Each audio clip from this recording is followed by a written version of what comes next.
Hi everyone, it's Jenny Fay from the Moonlight Crafter. I'm here today to share with you my February layout of my Moon Phase Junk Journal journey, which is a class that I am running locally to me, where you can come and be interactive with the crafts that we're going to do together. I'll show you how to set up a journal with a 5-way guide. We'll be concentrating on your calendar, which this month will be February. We will then look at our wish jar, which we will create. We'll set our mindful goals and intentions for the month. We'll create some oracle art. This month I decided to go with some moon stickers. And then we'll look at gratitude and finding treasure along our way on our journey. Each month, that is how the journal will be set up, so you can start at any month. You could also either, if you wanted to start and put January and February, I have January's video up already on YouTube, so you're welcome to please go and look at that video, and remember to like and subscribe. My YouTube channel is Moonlight Craft Journeys by Jenny Fay Moonchild. I'm also on Instagram as the Moonlight Crafter, as Jenny Fay Moonchild as well. And then I've also got a page if you quite like my journeys I head on to, because I do like and enjoy travelling.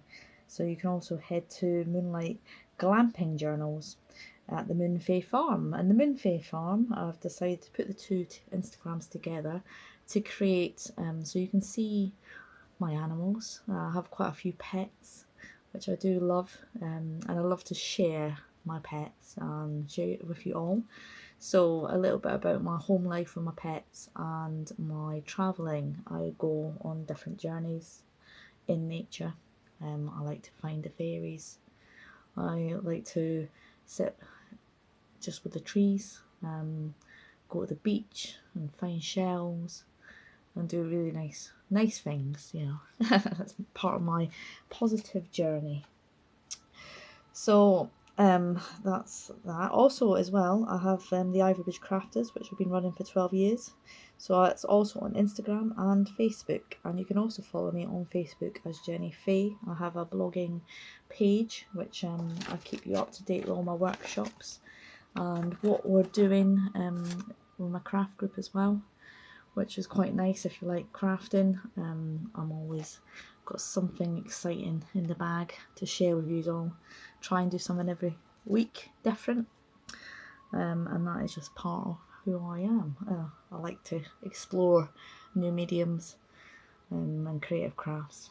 Talking about creative crafts, it is the celebration of Imbolc. This is what I've got set up in front of you. I have the apocryphy jars, which have the each represents something that represents Imbolc, which we will look at when we make a wish jar together. I have treasure that I found, so I've added that, so I can add that to my treasure page at the end of the month. Then I've got St. Bridget's cross here. The cross represents protection and renewal, and you can hang it in your homes to ward off evil and fire and hunger. I've also got St. Bridget's doll, and it's time to bring the doll back out, as it's time to look at, as she was made in the harvest. I made her back in the harvest time, and she's going to be coming back, returning to the earth and bringing a fertile year ahead for growth and renewal as well, and hopefully guide us in the right direction. So that's what I've got to say about that for a minute. So at the craft group, not a craft group, the Moon Journal, Junk Journal journey group, we actually set our vision boards.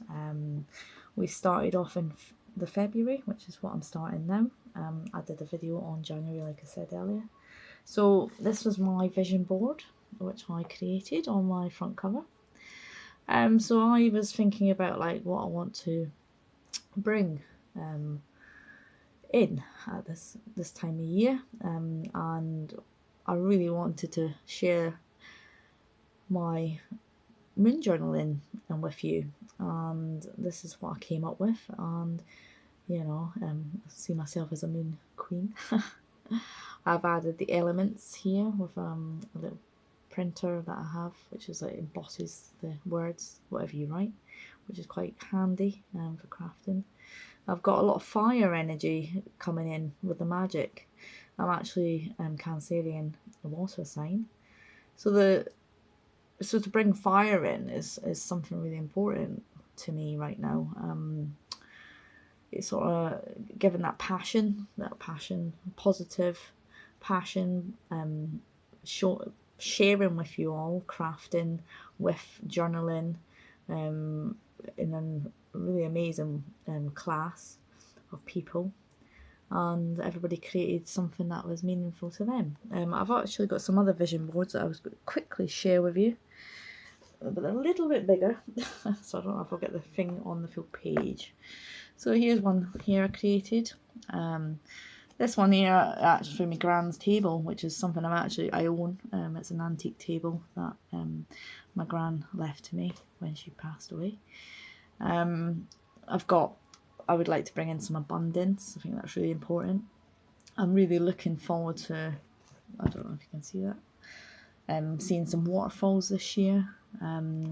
Reminding myself I have to love myself, love lots of self-care, and also bringing in that thought of, hang on, I'll move my phone, bringing in the life I want, really, living on the land in a little cottage in a farm somewhere with my animals, bringing a craft retreat to you all, so you can come and stay somewhere that you could enjoy for like a weekend, doing spiritual crafting or normal crafting, and it's just like somewhere.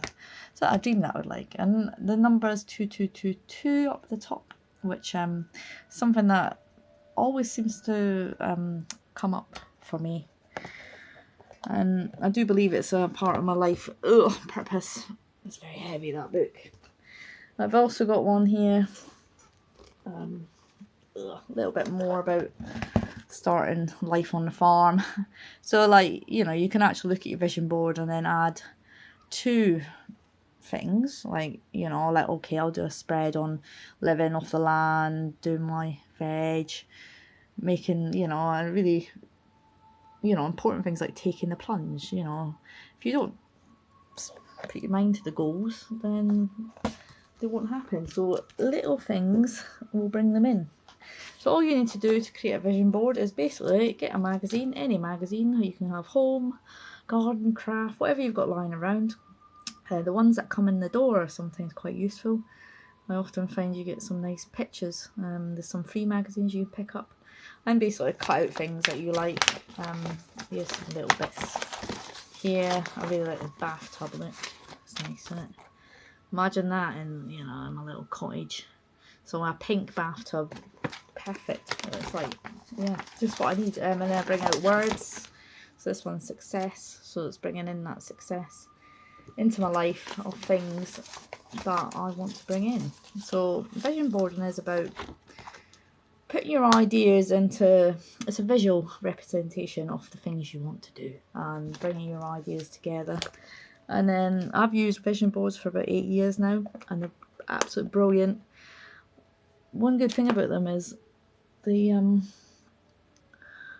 timeless, really. You can look at them, and I mean, the amount I've achieved on vision boards is absolutely unreal. I've brought that energy in, and I've actually looked at the vision boards, kept them up, and when they're time to go away, they go away. But I definitely, if I look back at some of my vision boards, they're amazing. The house I actually live in now, I put on a vision board. I even bought the bed in, the picture of the bed in I found. I couldn't believe it. It's the same bedding as I bought. So it was like, it was quite funny, really. Yeah, and I've been here now, it'll be 4.5 years. So that is as a single mum. And enjoying my freedom, in my little house. But there's bigger dreams to be had, and that's why the vision boards are very important. So I've actually started here, so we'll look at the calendar. I thought rather than me sit there boring you with writing out 28 numbers, I've actually already done it. So I've set out my grid, I've popped my little calendar up top, set out my grid, and then I've circled when the full moon is and when the new moon is. So the full moon for February was on the 12th. So you can either write that in your full square, or if you like, do what I like to do is I actually make a key, and we're going to be looking and exploring keys at future workshops.